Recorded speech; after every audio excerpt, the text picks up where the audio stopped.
soit l'un des co-référents de l'Observatoire académique contre LGBT-phobie qui ouvre la semaine contre les discriminations organisée pour la première fois par le lycée Fénelon de Paris, et que cette première conférence traite de l'homosexualité tient en partie à des contraintes de calendrier dans le contexte sanitaire de mai 2021, mais il a aussi toutefois un sens plus profond en cette journée mondiale contre les LGBT-phobies. Dans un établissement comme le nôtre, il paraissait en effet important de mettre ce qu'on appelle l'homosexualité en relation avec ce qu'on appelle la littérature, c'est-à-dire d'apporter un éclairage sur ces questions du point de vue des sciences humaines et plus précisément de la philologie. Mon projet est de rappeler ici quelques évidences, ou disons quelques faits généraux, pour permettre à toutes les bonnes volontés de comprendre les enjeux de ce sujet. Pour commencer, je préciserai donc qu'il est aujourd'hui établi, ou du moins généralement admis en ce qui concerne la sexualité, de distinguer trois notions. Premièrement, le sexe biologique, c'est-à-dire l'ensemble des éléments cellulaires et hormonaux qui différencient la femelle et le mâle et leur permettent de se reproduire. La distinction binaire que je viens de faire n'est pas si évidente qu'on le croit en général, puisque certains êtres humains ont 3 et non pas 2 ou un seul chromosome et présentent par conséquent des caractères biologiques des deux sexes. La médecine a apporté depuis le milieu du XXe siècle un fondement scientifique à ce qu'on avait l'habitude d'appeler autrefois l'hermaphrodisme. Henry Turner, par exemple, ou notamment, a décrit en 1938 le cas de personnes ne présentant qu'un seul chromosome X et donc ne rentrant pas dans cette catégorie binaire. C'est le sujet de la conférence de demain où Marie Ménard exposera les enjeux de ce qu'on appelle maintenant le sexe neutre. Deuxièmement, l'attirance physique d'un individu pour l'autre sexe ou son propre sexe ou les deux, voire pour aucun des deux sexes, un certain nombre de personnes revendiquant depuis un certain temps la reconnaissance de l'asexualité, à commencer par l'activiste américain David Jay, créateur du site Haven, Asexual Visibility and Education Network, en 2001. Troisièmement, il faut encore distinguer l'identité sexuelle qui renvoie au ressenti d'un individu indépendamment de son sexe biologique. Et pour éviter les confusions avec les deux premières notions que j'ai évoquées, on emploie volontiers le terme de genre ou de gender en anglais, et l'on parle ici d'identité de genre. C'est ce dont Marie de la Chenaudière traitera dans la conférence de mercredi. Pour ma part, c'est vers le deuxième aspect de la sexualité que je me tourne aujourd'hui, à savoir l'attirance d'un être humain pour un autre être humain, et en l'occurrence, le désir d'une personne pour une ou des personnes du même sexe biologique qu'elle-même. Le premier rapport entre l'homosexualité et la littérature, ou homosexualité et littérature, est d'ordre historique. Il relève de l'histoire, à partir du moment où on considère que la littérature, c'est un ensemble d'écrits, constitue une archive de l'humanité, c'est-à-dire documente une évolution, le chemin parcouru jusqu'à aujourd'hui. Quelques rapides exemples tirés de la littérature illustrent ou devraient illustrer cette affirmation. Et je voudrais commencer par les mémoires pour servir à la vie de Monsieur de Voltaire, écrit par lui-même, publié de façon posthume en 1789, qui sont en réalité un pamphlet contre le roi philosophe Frédéric II de Prusse, qui avait été son ami dans les années 1740-1750, avant de devenir l'un de ses amis préférés, et on sait qu'il en avait beaucoup. Plutôt que de détailler, je vous fais une lecture du passage le plus ciblé de ses mémoires, où il parle de Frédéric le Grand, Frédéric II de Prusse. Quand Sa Majesté était habillé et botté, le stoïque donnait quelques moments à la secte d'Épicure.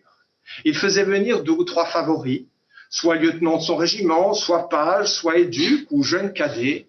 On prenait du café.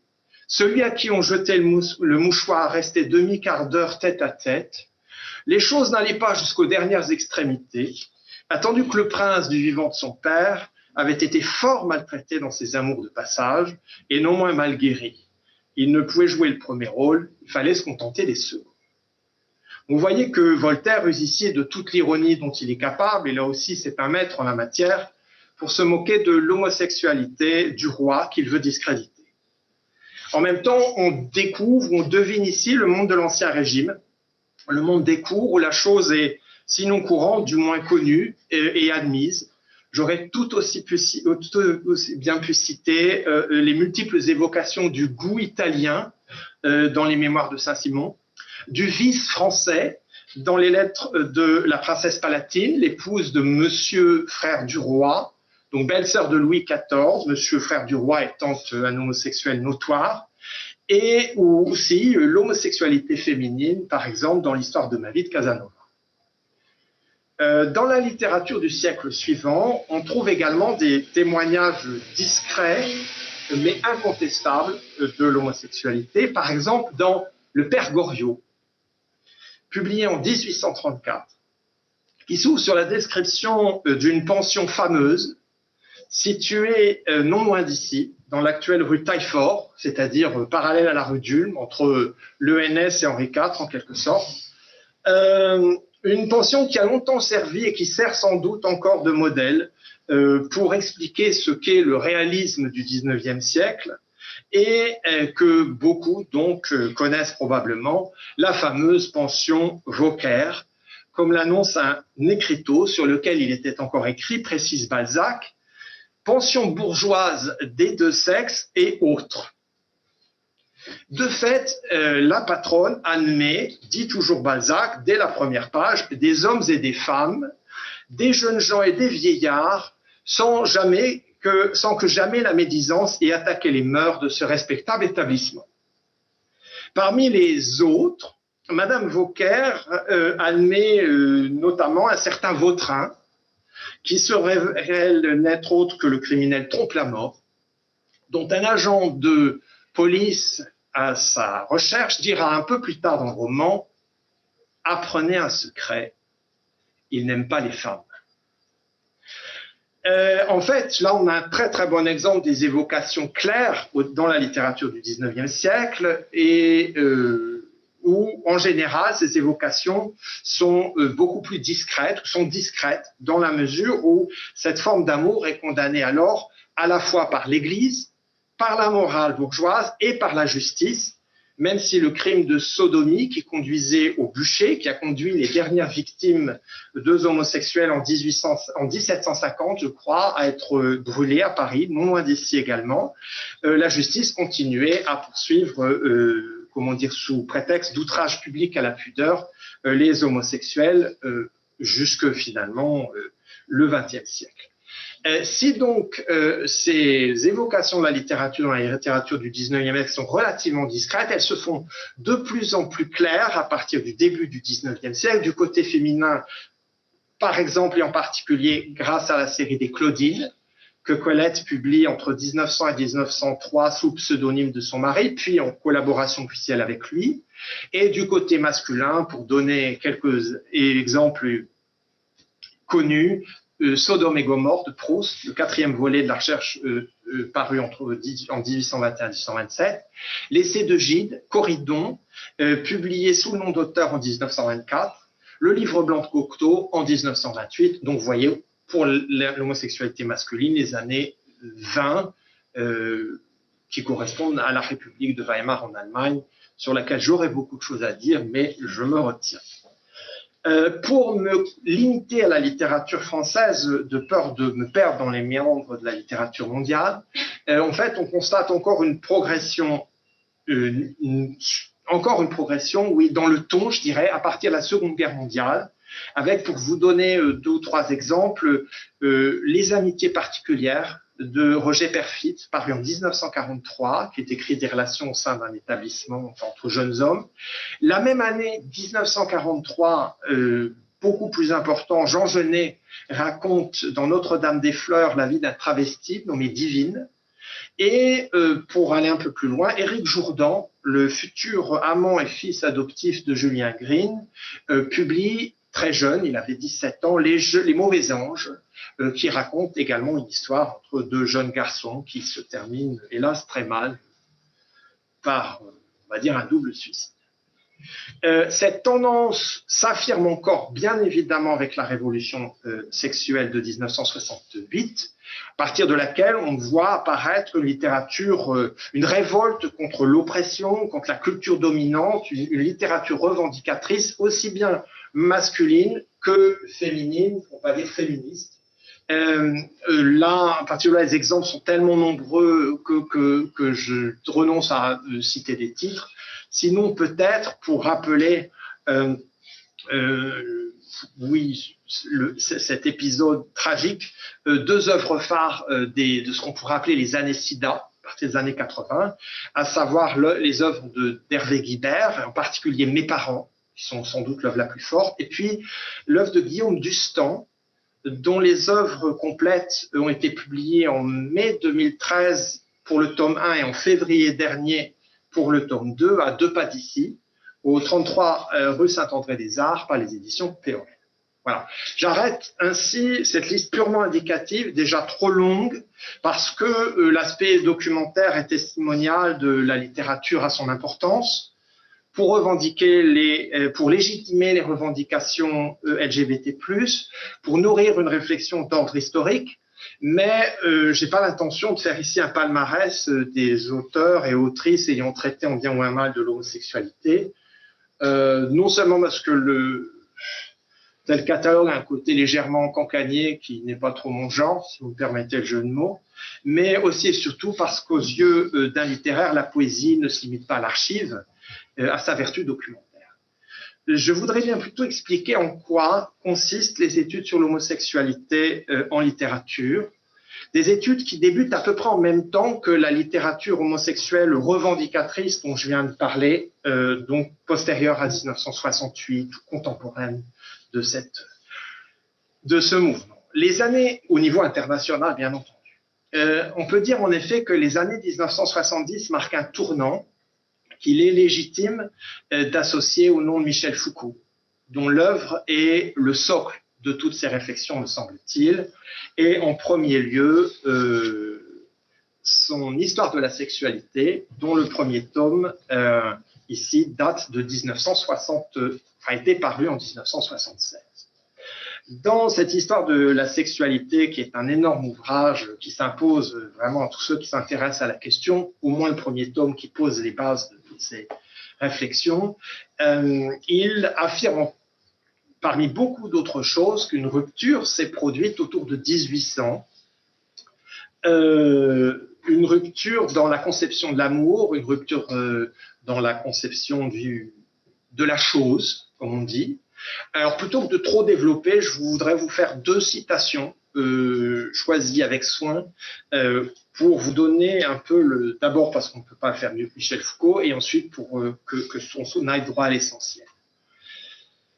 Il parle ici donc de cette rupture autour de 1800 dans le langage, dans la conception, dans l'approche de la sexualité. Cette chasse nouvelle aux sexualités périphériques, dit-il, entraîne une incorporation des perversions et une spécification nouvelle des individus.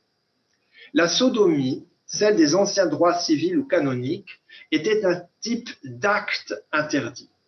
Leur auteur n'en était que ce sujet juridique. L'homosexualité du 19e siècle est devenue l'homosexuel du 19e siècle est devenu un personnage, un passé, une histoire et une enfance, un caractère, une forme de vie, une morphologie aussi avec une anatomie indiscrète et peut-être une physiologie mystérieuse. Rien de ce qu'il est au total n'échappe à sa sexualité. Deuxième élément sur lequel, dans ce survol extrêmement rapide, sur lequel je voudrais insister, c'est donc à ce tournant autour de 1800, il associe l'idée que naît une approche nouvelle du sexe qui est la naissance d'une scienza sexualis, donc une science de la sexualité que je vous présente également en ces termes. Prenons des repères historiques larges, écrit Foucault. Notre société, en rompant avec les traditions de l'ars erotica, s'est donné une scientia sexualis. Plus précisément, elle a poursuivi la tâche de produire des discours vrais sur le sexe et ceci en ajustant non sans mal l'ancienne procédure de l'aveu sur les règles du discours scientifique. La scientia sexualis, développée à partir du XIXe siècle, garde paradoxalement pour noyau le rite singulier de la confession obligatoire et exhaustive qui fut dans l'Occident chrétien la première technique pour produire la vérité sur le sexe. Ce rite, depuis le XVIe siècle, s'était peu à peu détaché du sacrement de pénitence, et par l'intermédiaire de la conduction des âmes et de la direction des consciences, l'ars artium, il a émigré vers la pédagogie, vers les rapports des adultes et des enfants, vers les relations familiales, vers la médecine et la psychiatrie. En tout cas, depuis 150 ans bientôt, écrit-il en 1974, un dispositif complexe est en place pour produire sur le sexe des discours vrais, un discours qui enjambe largement l'histoire, puisqu'il branche la vieille injonction de l'aveu sur les méthodes de l'écoute clinique. C'était un peu long, c'est extrêmement dense, mais j'espère que vous entrevoyez ce qu'il veut dire, c'est-à-dire il dit qu'à partir de 1800, s'est imposée une nouvelle approche de ce phénomène, de cette attirance entre personnes de même sexe. Et de fait, le mot homosexuel est inventé en 1868 par l'écrivain et traducteur Carl Maria Kertbeny, un germanophone originaire de Hongrie, un bilingue, qui invente ce mot, et à partir duquel donc, on voit que le phénomène de l'attirance ou des relations entre deux personnes de même sexe se circonscrit de manière scientifique, en quelque sorte. Le terme de sexualité dans homosexualité donne un contour en apparence clair à l'affection entre deux personnes de même sexe. Et à ce sujet, je précise qu'il ne faut pas confondre le grec homos, qui veut dire égal, et le latin homo, qui veut dire homme. L'homosexualité, c'est une attirance sexuelle pour le même. Il faut mettre l'invention de cette scientia sexualis, donc de cette science, de cette approche du désir, en parallèle, me semble-t-il, avec la naissance de trois sciences que Foucault avait étudiées quelques années plus tôt, en 1967, dans Les mots et les choses, où il se consacrait à l'invention autour de 1800 de l'économie, de la biologie et de la linguistique, de la science de l'argent, de la science de la nature et de la science du langage. Je crois que ce rapprochement qu'il ne fait pas est extrêmement éclairant parce qu'il permet de recourir, dans le cadre de ces réflexions, au concept d'épistémé, sur lequel je pourrais parler pendant au moins 1 heure et que je vais essayer de traiter en 30 secondes. Le concept d'épistémé, Foucault l'avait introduit, donc je vous l'ai dit, dans Les mots et les choses en 1967. Et il définit plus ou moins clairement l'épistémé, au terme qu'il abandonne dans les années 70, comme le cadre de pensée qui conditionne tout savoir, toute possibilité d'appréhender le monde à une époque donnée. C'est-à-dire qu'il dit qu'à un certain moment donné, la pensée est forcément conditionnée par des principes qui sont inconscients. Raison pour laquelle on ne peut que admirer sa force de pensée quand il dit en 1967 que l'épistémé moderne, donc qui commence autour de 1800 et que manifeste l'apparition de toutes ces sciences, est sans doute en train de se terminer, ce dont il ne peut pas avoir la preuve, puisque c'est la sienne propre et que donc les critères en sont inconscients. Je crois qu'il a parfaitement raison. Foucault appartient déjà à ce qu'on appellera quelques années plus tard, on théorisera plus tard la postmodernité, qui est en fait la fin de la modernité. Voilà. Et je pense que c'est tout à fait intéressant ou important de faire ces rapprochements pour voir que toute, la pensée, sur l'homosexualité qui naît dans les années 70 tient à cette rupture épistémique, c'est-à-dire que cette idée d'épistémie, c'est elle qui permet de comprendre pourquoi un sujet qui n'existait pas, un sujet dont on ne parlait pas, devient d'un seul coup visible, voire une évidence. Et pourquoi on se met, à partir des années 70, à pouvoir théoriser ou réfléchir sur ce sujet qu'avait complètement négligé 150 ans d'histoire de différentes natures. Les premières études sur les littératures homosexuelles visent avant tout à un recensement, c'est-à-dire en fait à la démonstration de l'existence de l'homosexualité en littérature. Là, à nouveau, deux petits exemples, histoire de me limiter, mais de vous parler. Stephen Cooge, The Penguin Book of Homosexual Verse, Penguin, hein, le pingouin, une institution dans le monde anglo-saxon de l'école, hein, la référence scolaire et universitaire, Penguin Book of Homosexual Verse, qui fait toute une approche publiée en 1983. Et l'équivalent en France, Michel Larivière, Les amours masculines, anthologie de l'homosexualité dans la littérature en 1984. Ces deux dates sont extrêmement parlantes. Vous voyez bien qu'on est quelques années après Foucault, on est à la naissance de ces recherches, ou au début de ces recherches. Les introductions des anthologies fournissent de premiers éléments de définition, et les extraits que proposent ces anthologies vont de références attendues, bien connus comme Sappho, Jean Cocteau, jusqu'à des textes moins connus, mais non moins explicites, tels le début du deuxième livre des Bucoliques de Virgile. Inspiré de Théocrite et ayant inspiré l'essai d'André Gide dont je vous ai parlé tout à l'heure, et dont je voudrais vous citer une rapide traduction. Le berger Coridon brûlait pour le bel Alexis les délices de son maître, et il n'avait pas ce qu'il espérait. Seulement, il venait tous les jours sous les cimes ombreuses des êtres épais. Là, seul, sans art, il jetait aux monts, aux forêts, cette plainte perdue. Ô cruel Alexis, tu dédaignes mes chants, tu n'es point touché de ma peine, à la fin tu me feras mourir. Comme j'ai dit, ces anthologies furent importantes pour prouver la présence ancienne de l'homosexualité dans la poésie. Elle le reste, ce qui justifie le sous-titre de ma conférence, une histoire ancienne. Elle le reste assurément pour les personnes qui s'interrogent et comme source d'information pour toute recherche scientifique sur le sujet. Mais bien entendu, on n'a toujours rien dit ou pas grand-chose quand on a découvert que le sujet ne date pas d'hier. Et la question bien plus intéressante pour un littéraire, c'est de savoir comment s'exprime l'amour entre deux personnes de même sexe dans la littérature et dans la poésie. Et comme dans la deuxième bucolique de Virgile, dont je viens de citer le début, il existe des œuvres anciennes dans lesquelles ce désir s'exprime ouvertement. Deux exemples. Par exemple, le recueil de poésie de Madame de l'Auvergne, dédié à la marquise de Neuville, publié à Paris avec privilège du roi, comme on disait à l'époque, en 1680.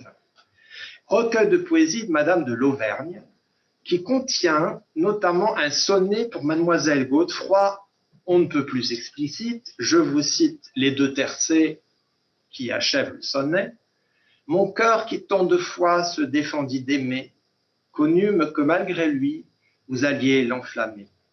Par vos attraits puissants, mon âme fut surprise, et je sentis pour vous certain je ne sais quoi, que mes brûlants soupirs vous dirent mieux que moi, au moment qu'à vos pieds, je perdis ma franchise. De même, pour éviter de mettre en avant les exemples trop souvent ressassés des textes grecs et des poèmes de Sappho, pour mettre aussi en avant, au contraire, certains aspects trop méconnus de la littérature, et la littérature en arabe, pour être précis, j'aimerais évoquer en un mot la poésie homo-érotique hispano-arabe, qui, de même que la poésie homo-érotique hispano-hébraïque, se développe à Cordoue à partir de la conquête arabe en 711. Je dis que je l'évoquerai qu'en un mot, parce qu'il y a beaucoup de choses à dire, et qu'en particulier, si cela vous intéresse, vous trouverez sans souci deux très belles contributions sur Wikipédia qui présentent de manière très claire ces deux aspects de la culture médiévale au sud de l'Espagne, enfin, mais pas seulement au sud de l'Espagne, puisque cette poésie érotique s'inspire très largement de la poésie du monde arabe qu'on retrouve en Irak, en Perse, c'est-à-dire en Iran, en Turquie, en Afghanistan, à l'époque du califat abbasside, qui gouverne le monde arabe entre 750 et 1258. Et l'un des plus grands représentants de ce courant est le grand poète Abou Nouvas. Abou, A-B-U, parce que je vois qu'on certaines prennent Nouvas, N-O-W-A-S, bon, je vous passe les accents circonflexes. Abou Nouvas, né d'un père arabe et d'une mère perse, est connu en particulier pour une forme de poème qu'on appelle divan ou divan, peu connu en France, bien que les romantiques s'y soient un peu intéressés. Omar Merzoug a traduit sous le titre Bacchus à Sodome en 2004 une sélection de poèmes d'Abou Nouvas où l'on trouve des vers aussi explicites que ceux-ci à propos de chambellan. Un fan aux accents nasillards, affable et policé, t'emplit la coupe. De son office avec art il s'acquitte et lentement balance sa croupe où se love une verge qui à la tunique se frotte. Le vin aidant, sa volonté le quitte. Il s'abandonne aux sodomites exercées qui dénouent de son pantalon les lacets. Ceci donc en arabe autour de 800 après Jésus. Dans un excellent article Abou Navas, le poème et le homosexuel, le traducteur Merzoug que je viens de citer explique: Abou Navas a toujours été conscient du fait que l'amour homosexuel, l'attirance pour le partenaire de même sexe, l'érotisme anal étaient des questions extrêmement sensibles dans la société où il lui a été donné de vivre.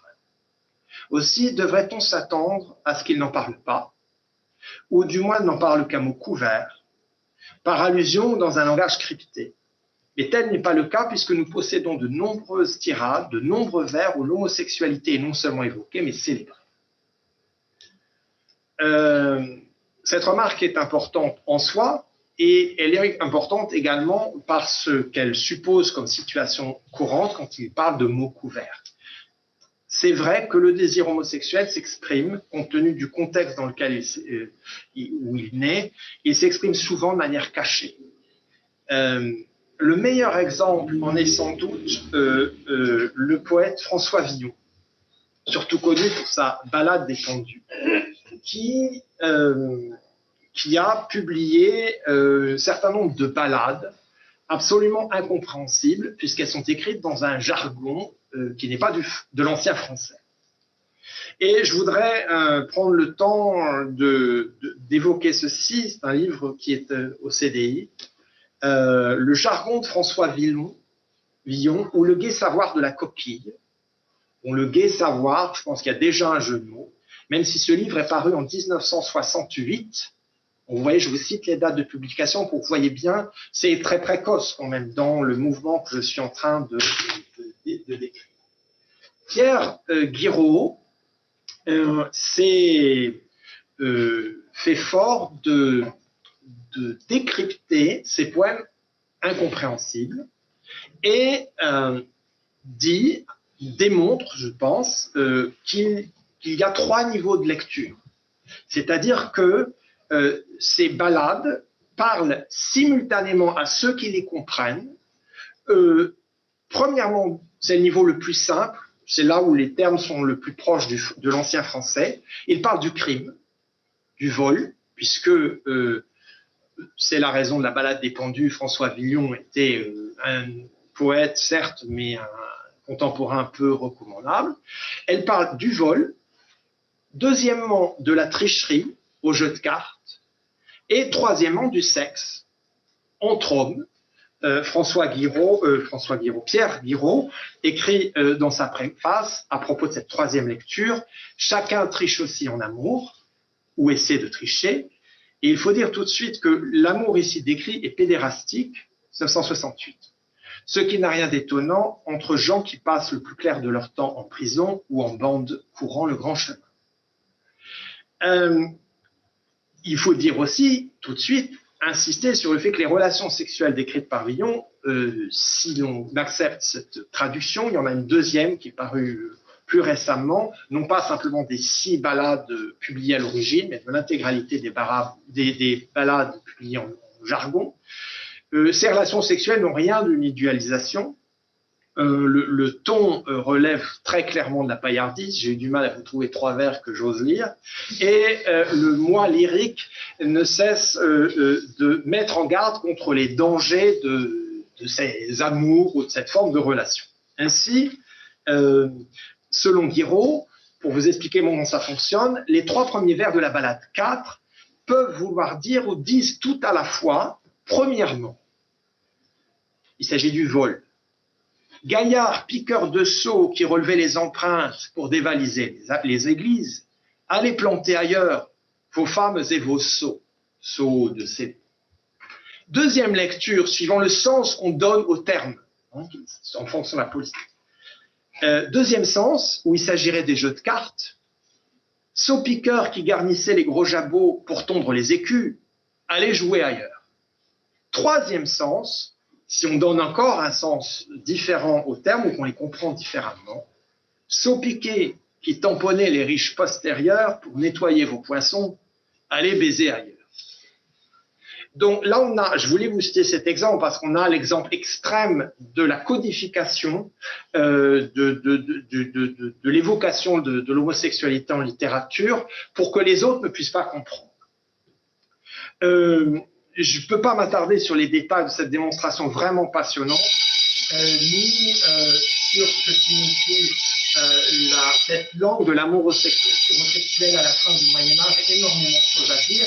Je vais juste insister, c'est ça que je vais ramener aussi, pour faire comprendre une partie de mon propos, que, vous voyez, ce qui est intéressant, c'est de comparer un ouvrage sur François Villon qui est paru, je crois, j'ai plus la date, en 1971, donc 2 ans après, 3 ans après, François Villon et les thèmes poétiques du Moyen-Âge. Donc là, on a affaire à une lecture, on va dire, de l'époque moderne, où vous avez le temps, le milieu, la vie, François Villon, les thèmes du Moyen-Âge, et vous avez, bien sûr, l'amant martyr et la dame sans merci, la femme, pas un mot sur l'homosexualité dans une étude traditionnelle. On a bien cette rupture que j'essaie de mettre en évidence ce soir pour vous.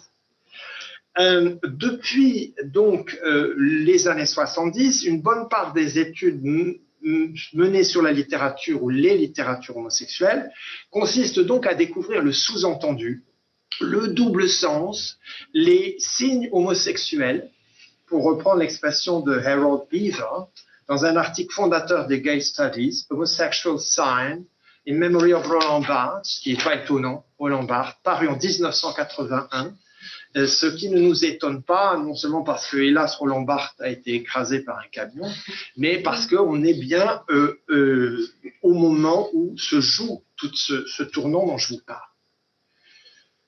De fait, une grande part, je disais, des recherches sur la littérature homosexuelle consiste donc à lire entre les lignes, à chercher le double sens, qui est parfois beaucoup plus subtil que chez François Villon, notamment au XIXe siècle, où, je vous le rappelais, cette pratique de relations amoureuses ou ces formes de relations sont triplement condamnées. Cette forme de sous-entendu, on la trouve, je l'évoque très rapidement parce que je vous renverrai à 3 articles de Patrick Minouni. On la retrouve chez Balzac, que j'ai déjà évoqué, qui n'aborde pas simplement l'homosexualité par des phrases claires comme celles que j'ai lues tout à l'heure, mais qui use également de ce langage à double sens, en quelque sorte. Donc Patrick Minouni, dans 3 articles qu'il a publiés en décembre 2018, janvier 2019, dans une revue qui s'appelle La règle du jeu, vous accéderez sans souci à ces 3 articles vraiment passionnants sur Internet, montre vraiment de manière extraordinaire, décode en quelque sorte un certain nombre de romans balzaciens comme vous ne les avez jamais lus, romans ou histoires, en particulier, par exemple, hormis le père Goriot, cette histoire, La fille aux yeux d'or, 1835, qui est bien connue également aussi, où Henri de Marsay, qui, comme il le fait remarquer, enfin, comme il le souligne, passe 2 heures et demie devant son miroir par jour, dit Balzac, Henri de Marsay cède au charme de Paquita, qui accepte de se donner à lui à la condition qu'il s'habille en femme. Et,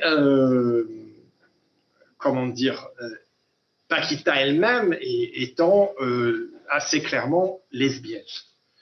Il accepte et dans un moment dans un élan amoureux incroyable, Paquita arrive à soulever Henri de Marsay et crie Mariquita. Mariquita, que personne ne comprend, je crois que ça veut dire petite coccinelle. En tout cas, mon espagnol est encore assez lacunaire. En tout cas, en espagnol, Mariquita, c'est une manière de dire PD. Voilà, exactement. En fait, c'est une insulte pour désigner les homosexuels. C'est clairement dans le texte de Balzac. Hein. Et d'ailleurs, le jeune homme, Henri de Marsay, lui dit Mariquita, je cite Balzac, Mariquita cria le jeune homme en rugissant, je sais maintenant tout ce dont je voulais encore douter. Je ne sais pas de quoi il a. Mais vous voyez, on a toute cette lecture très claire à partir du moment où on a le ton. Je ne m'attarde pas là-dessus puisque Patrick le fait vraiment bien. Je voudrais vous parler un peu plus, même si c'est trop rapide, de quelqu'un que vous connaissez aussi, qui est l'écrivain, l'auteur de contes danois, Andersen, Hans Christian Andersen, qui, comment dire, et je voudrais faire référence ici à un ouvrage de Heinrich Stettering, hélas en allemand, Das offene Geheimnis zur literarischen Produktivität eines Tabus. Vous avez peut-être compris que ça veut dire, ça parle de la productivité littéraire d'un tabou. Das offene Geheimnis, c'est le secret de Polichinelle. Et dans cette étude, parue en 2002, il traite en particulier du cas de Hans Christian Andersen, il met, pour donner à nouveau un exemple bien parlant, il met en relation l'amour déçu d'Andersen pour Edward Collins, qui est attesté, même si c'est à demi-mot, dans sa correspondance, et le drame en vers qu'Andersen écrit à l'époque des faits, c'est-à-dire en 1833. Un drame qui est peu connu, qui s'appelle Agnès et le Triton. Les formulations, ce que montre Detteren, c'est que les formulations du Triton à Agnès sont extrêmement proches des formulations d'Andersen à Collins dans la correspondance. Il y a vraiment une parenté évidente. Je ne peux pas vous le démontrer, je me contente simplement d'une phrase du Triton, donc l'homme qui malheureusement il y a une citation, le problème c'est qu'il a une queue au lieu de jambes, une citation où il dit à Agnès, je suis trop doux pour un homme, je le sais bien mais je n'y peux rien. Donc comme le dit Dettering, on comprendra qui le peut ou qui le veut. Troisième exemple, pour achever rapide, bien sûr, dans un effort d'égalisation, un exemple féminin, Charlotte Brontë, Jane Eyre, où je ne vous prends pas du tout le temps de vous raconter l'action de ce roman que sans doute certains, j'espère, connaissent, qui est vraiment un beau roman du 19e siècle. Mais je voudrais opposer les sentiments ou la situation entre deux jeunes femmes, Jane et Hélène, et puis ce qu'elle dit à propos, par contre, de ses relations à celui qui lui a demandé sa main. Donc, je vous fais que la lecture sans, hélas, pouvoir commenter, mais vous voyez qu'elles sont encore jeunes, et puis, excusez-moi, il faut que je reperde. Voilà, elles s'entretiennent, et puis, Voilà ce qu'écrit Jane. Les maîtresses et les élèves, non, donc c'est une citation, et Hélène parle, et puis elle dit, si vous persévérez à bien faire, ces sentiments paraîtront d'autant plus qu'on les a cachés. De plus, Jane, elle s'arrêta. Eh bien, Hélène, dis-je en glissant ma main dans la sienne. Elle frotta doucement mes doigts pour les réchauffer et continua. Si le monde entier vous détestait et vous croyez méchante, tandis que votre conscience vous approuvait et vous absolvait, vous ne seriez pas seule. Reposant ma tête sur l'épaule d'Hélène, je mis mes bras autour de sa taille. Elle m'attira vers elle et nous reposâmes en silence. Ça, c'est une évocation dans ce roman d'une relation entre deux jeunes femmes. Plus tard, vers la fin du roman, la même Jane donc explique qu'elle a refusé la demande en mariage de celui qui lui a fait cette demande. Et dans cette discussion, voilà l'échange entre Diana et puis Jane. Je suis surprise que vous ayez trouvé le courage de refuser sa main. Vous ne l'aimez pas, Jane, pas comme un mari. Pourtant, il est beau.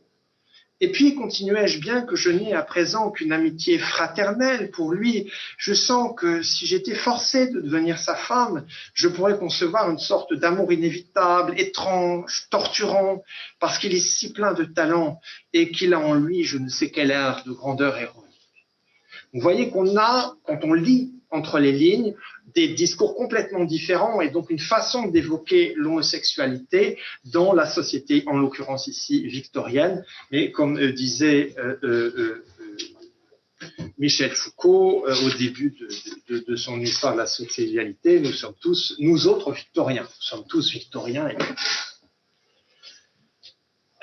Ces exemples trop rapides que j'ai voulu faire pour vous donner une idée des recherches qu'on peut faire quand on y met du temps et de la bonne volonté, montrent en tout cas que la manière dont l'homosexualité se vit et s'exprime ou se réprime dépend de l'époque, et quand par époque, il faut entendre de la culture ambiante.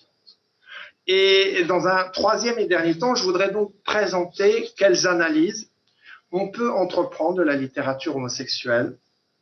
Et pour cela, revenir sur deux ouvrages fondateurs du début des années 1980, c'est-à-dire en fait contemporains des anthologies que j'ai citées précédemment.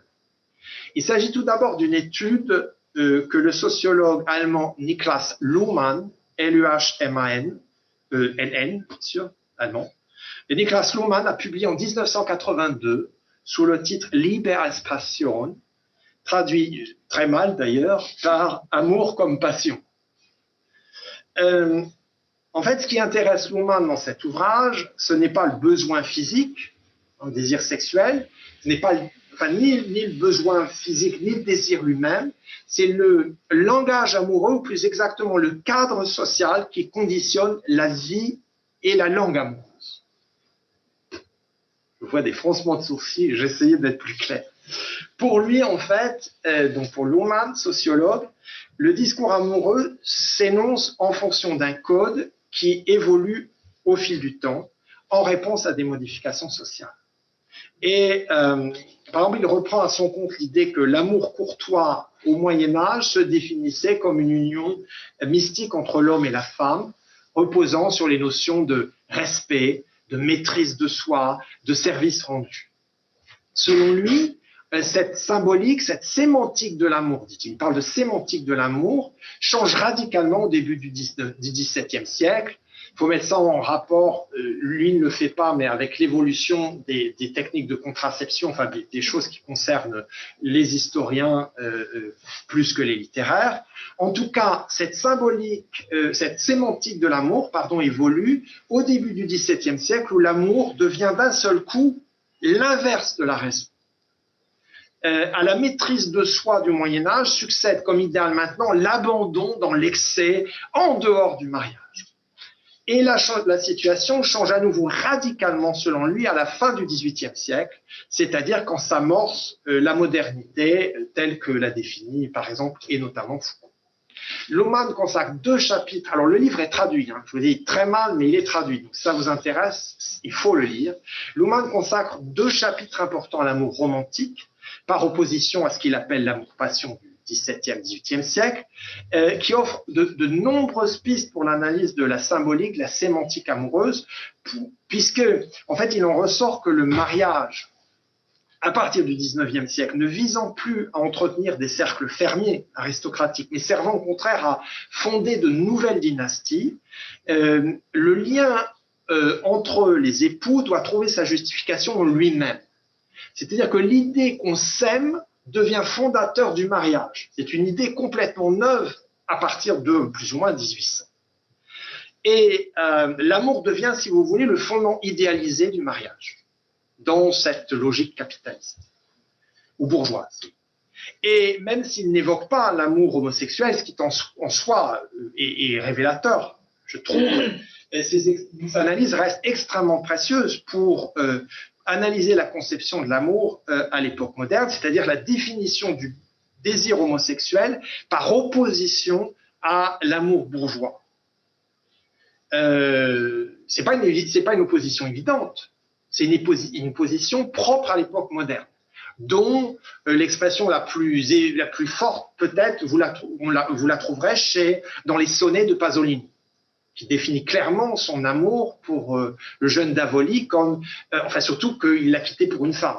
Donc en fait, on voit très bien l'opposition entre cet amour bourgeois et cet amour artiste.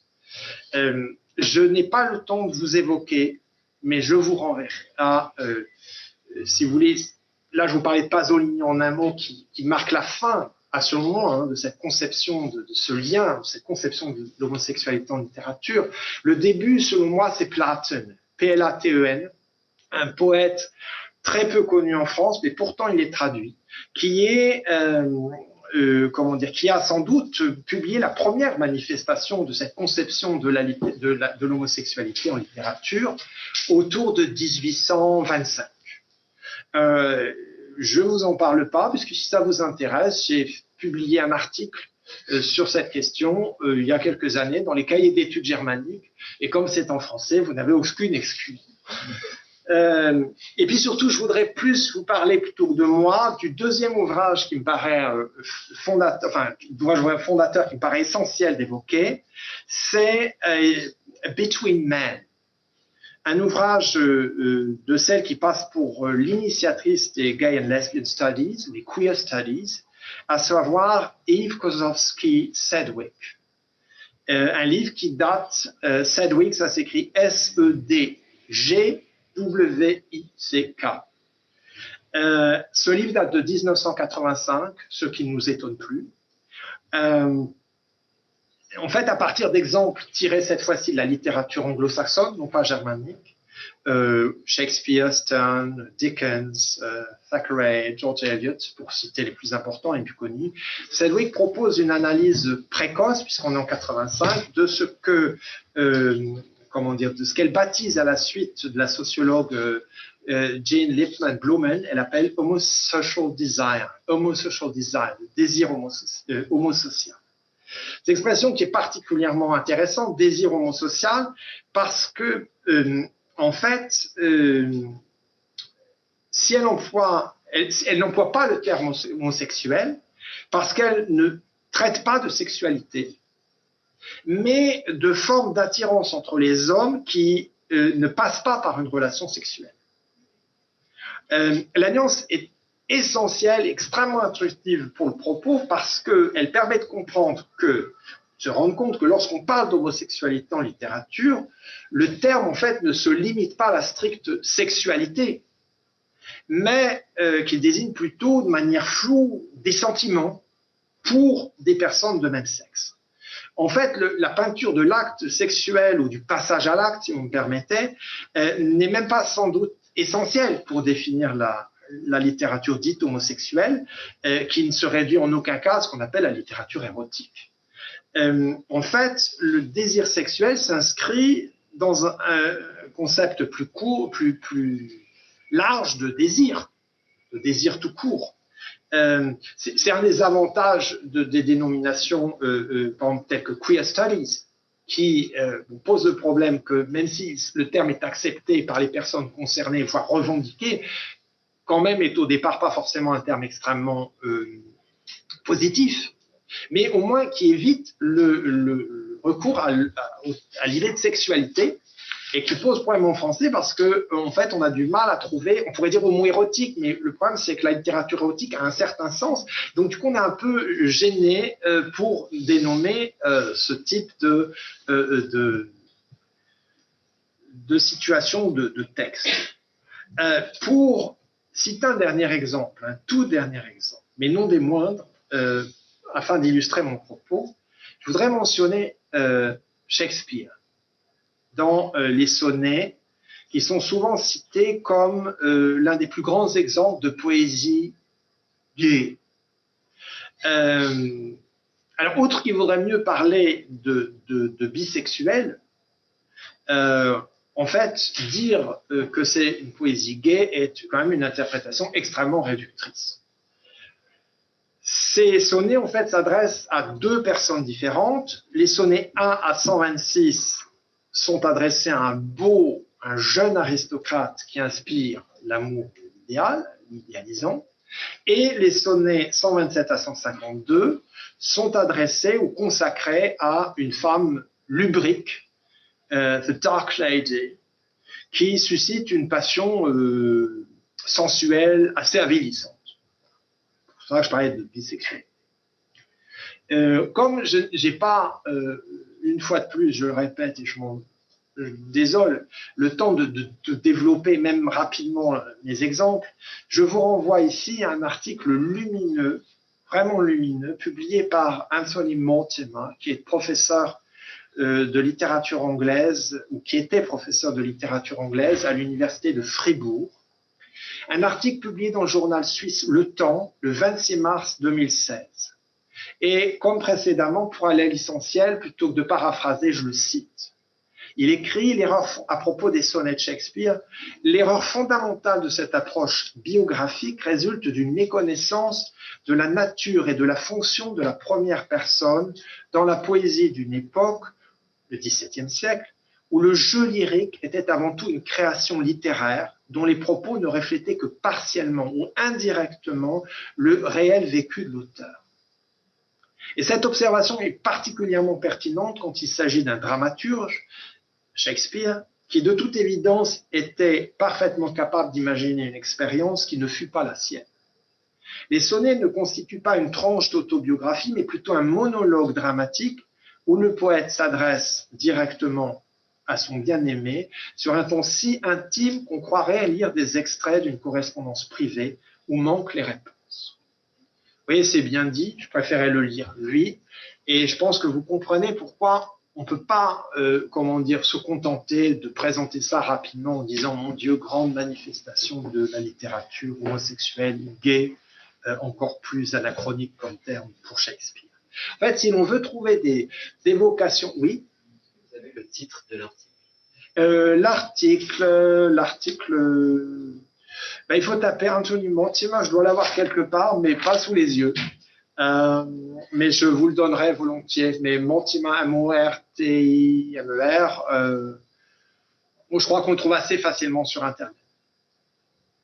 Et en tout cas, si donc on veut parler ou essayer de comprendre, de voir chez Shakespeare une évocation de l'amour homosexuel tel qu'on l'entend aujourd'hui, en fait, ce serait plus du côté du théâtre qu'il faudrait aller chercher, où il y est comme tant d'autres, il joue avec ce jeu, avec les déguisements, dont on avait déjà rapidement parlé, dont j'ai rapidement parlé à propos de Paquita dans La fille aux yeux d'or, donc on retrouve dans une grande tradition théâtrale, mais si vous pensez à Comme il vous plaira, où au début de la pièce, Rosalind et Orlando s'aiment, c'est le coup de foudre, ils s'aiment au premier regard,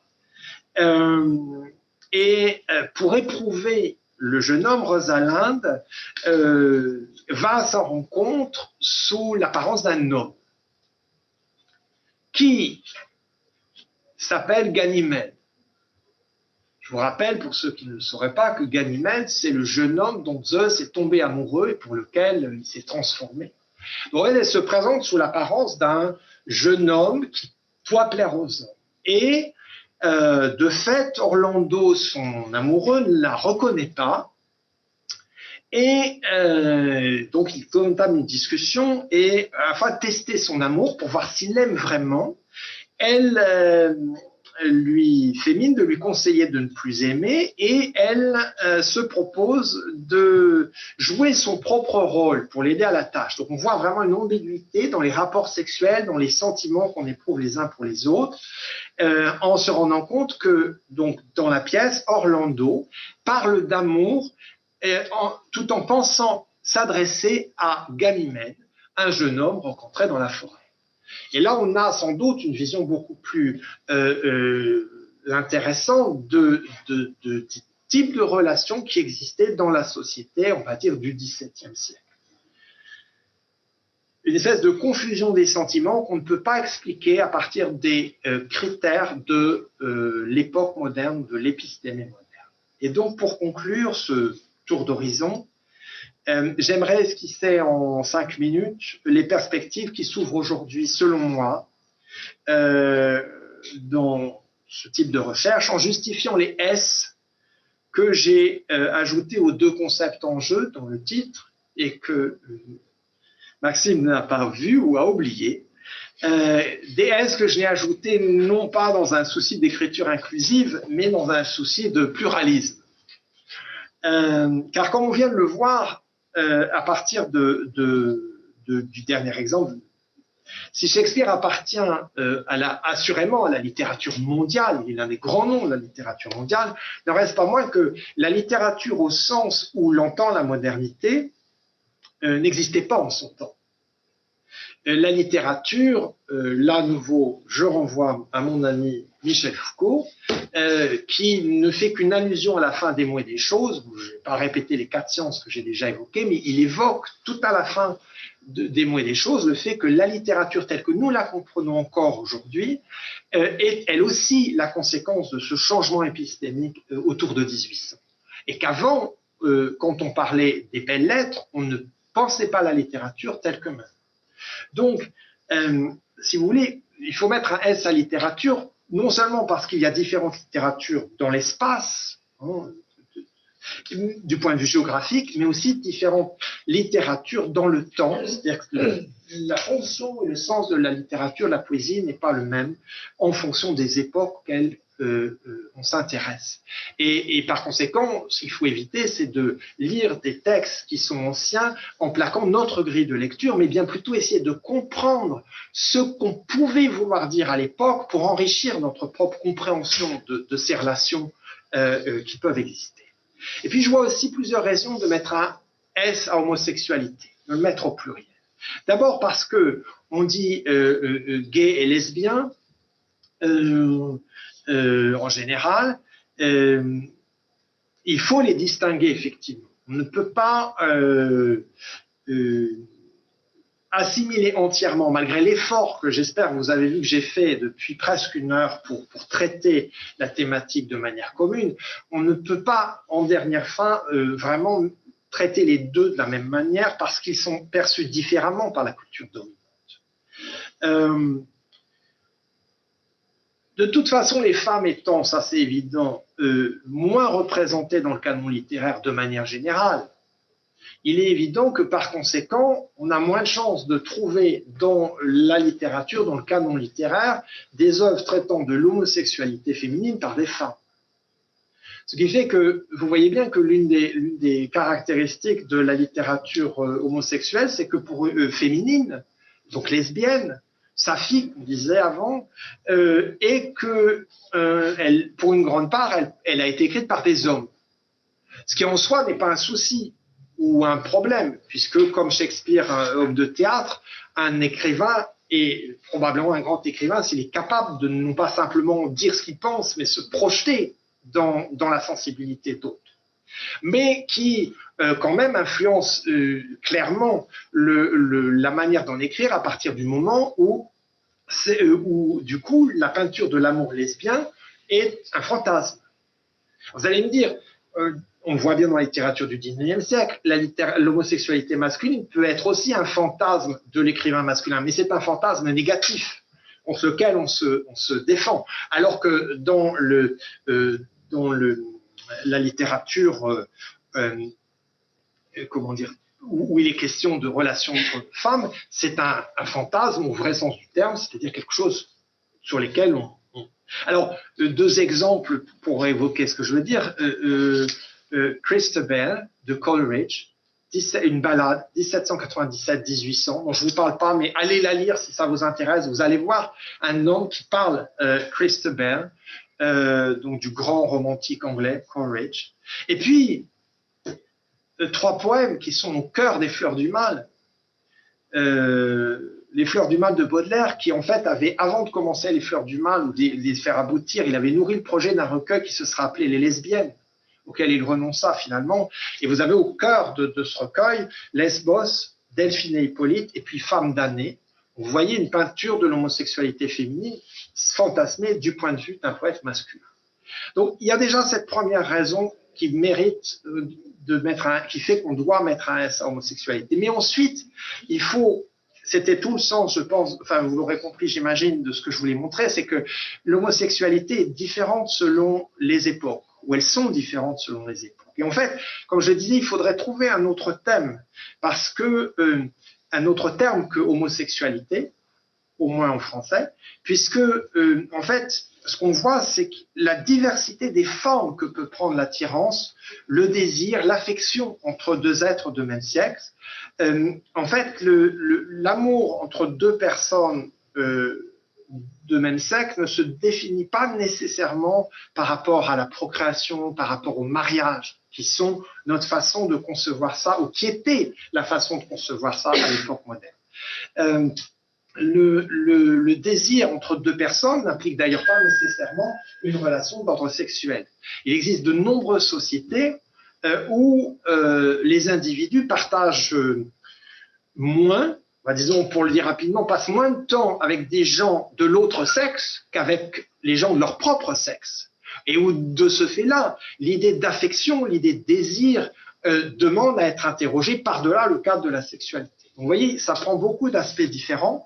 Et par conséquent, je terminerai en disant que donc il ne faut pas uniquement chercher dans les expressions de la littérature ou des littératures homosexuelles la traduction de l'oppression, du refoulement, de la différence, pas simplement une approche négative qui est partiellement légitime ou qui l'a été, mais je crois que le plus intéressant, ce serait de dépasser un discours vindicatif, se méfier de l'anachronisme pour chercher à sortir de la conception qui est propre à l'époque, vous aurez compris, je dirais spontanément, à l'épistémé moderne.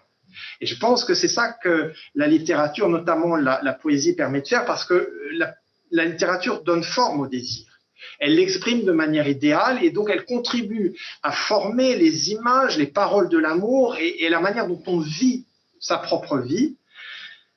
Du coup, elle permet de se demander, à partir d'exemples d'autres sociétés, d'autres cultures, d'autres littératures, quelles sont les formes d'amour éprouvées, quels sont les sentiments, les pulsions, dont se fait le poème ou le texte se fait message. Et en d'autres termes, il semble que homosexualité S et littérature S, ou l'inverse, invite à interroger la nature du désir entre deux individus en général. Et cela me paraît extrêmement important à notre époque, à une époque où on est au début, je pense, d'un nouvel âge, d'une nouvelle épistémée, où il s'agit d'inventer de nouvelles façons de dire et de vivre le désir, une nouvelle façon de s'aimer.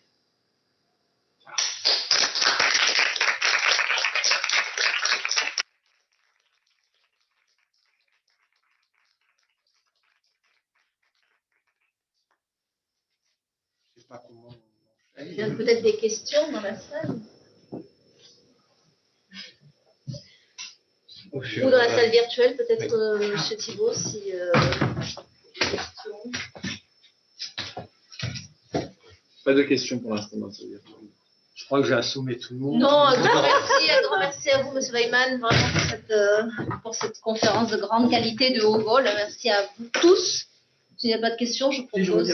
Allez-y, M. Le Quintrec. Je suis l'historien de service. Bon, j'ai été très sensible à ce que tu as expliqué sur la contextualisation des épistémères. Et si on va même plus loin, enfin aujourd'hui, les historiens de la sexualité disent que les catégories homosexuelles et hétérosexuelles n'ont aucun sens dans l'Antiquité gréco-romaine. Aucun sens. La sexualité ne se définit pas par l'homo ou l'hétérosexualité, mais autrement. Ce qui va encore plus loin, finalement, dans la déconstruction historique. Non, mais tout à fait. Et ce qui fait aussi que, mais ça, en fait, on pouvait pas. On entend souvent dire que au Moyen Âge, dans la littérature arabe dont je parlais, en Grèce, en fait, on n'a pas affaire à de l'homosexualité. Ce qui est vrai, mais comme si, en quelque sorte, le fait qu'il s'agissait en général d'une relation entre deux personnes d'âge différents, ça relativisait, mais ça, c'est la manière dont, en fait, on présentait à l'époque moderne une relation de désir, en essayant, parce que comme c'était quand même les grands modèles grecs, on pouvait quand même pas dire que c'était pas possible. Donc, en fait, on relativisait en disant que c'était pas une forme d'amour, vu que c'était juste une forme d'éducation, c'était une façon d'éduquer un jeune homme. Et à partir du moment où on se rend compte, comme tu le dis, enfin, de part et d'autre, chacun dans sa matière, que ces catégories sont des catégories qui ne fonctionnent plus dans notre esprit, c'est pour ça que je parlais de changement d'épistémée, effectivement, on a une autre manière d'approcher. Et c'est en quoi je disais, pour finir, je pense que c'est ça que tu voulais dire aussi, c'est que, alors dans une approche d'historien, ce serait la même chose, hein, mais découvrir ces autres formes de relations de société, ça peut nous aider à fonder la nôtre.